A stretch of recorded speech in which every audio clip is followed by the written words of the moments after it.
In a world full of distractions and comfort, self-discipline has become a rare superpower. The Stoics knew this well. Marcus Aurelius, Epictetus, and Seneca didn't just talk about strength, they lived it. But not the kind of strength you see in muscles or loud voices. No, the strength they lived by was internal, silent, steady, and unshakable. It came from discipline. And discipline begins not in moments of pressure, but in the quiet decisions you make every day. Stoic self-discipline isn't about forcing yourself into discomfort for the sake of suffering. It's about aligning your actions with your values, regardless of emotion. Feeling lazy? The Stoic still rises early. Feeling angry? The Stoic remains calm. Feeling tempted? The Stoic remains true.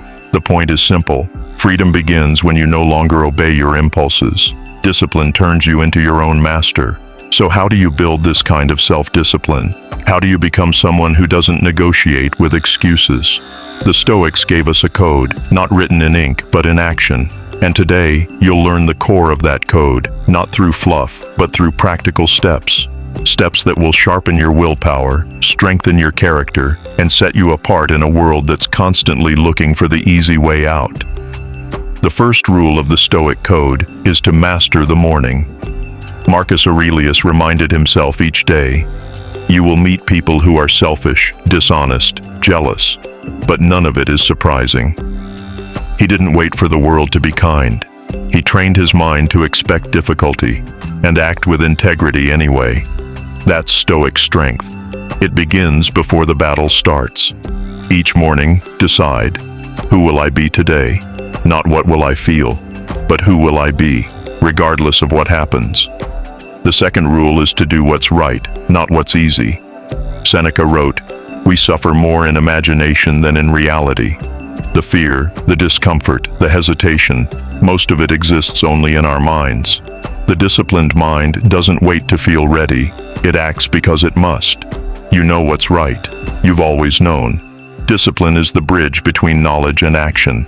Third, limit your desires. Epictetus said, "Freedom is the only worthy goal in life." But you can't be free if your emotions control you.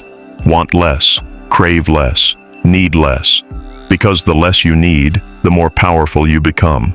The disciplined person doesn't chase every impulse. He observes it, questions it, and moves with purpose, not emotion. And finally, the fourth rule, detach from outcomes. You can control your effort, not the result. When you anchor your discipline to results, you become a slave to things outside your power. But when you anchor it to effort, to the daily act of showing up, you become unstoppable. Deeply, they didn't wake up every morning fighting themselves. They designed lives where temptation had no grip. Want to build unbreakable self-discipline? Begin by removing what breaks you. Distraction, complaining, excuses. These are the chains, and you have the key. Marcus Aurelius wasn't just a ruler of Rome, he was a ruler of his own impulses. That's what made him powerful. When he could have indulged, he resisted. When he could have retaliated, he remained still. That's what set him apart. And that's what can set you apart too. Now, if you're someone who's tired of falling into the same patterns, watching the same distractions, avoiding the same responsibilities, giving in to the same weaknesses, then this channel is made for you. Because here, we don't just talk about Stoicism, we live it. So if you want to train your mind, sharpen your focus, and reclaim your inner strength, don't forget to subscribe right now.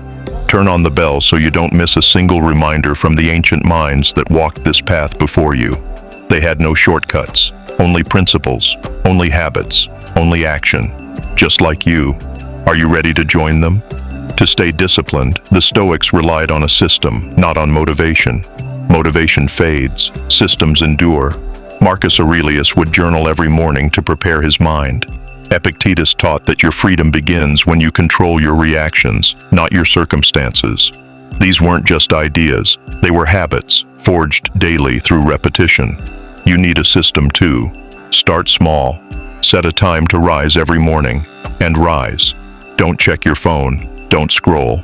Begin with intention. Read something that strengthens your mind, not something that scatters it. Then act, even if it's uncomfortable. especially if it's uncomfortable. That's where discipline lives, on the edge of discomfort.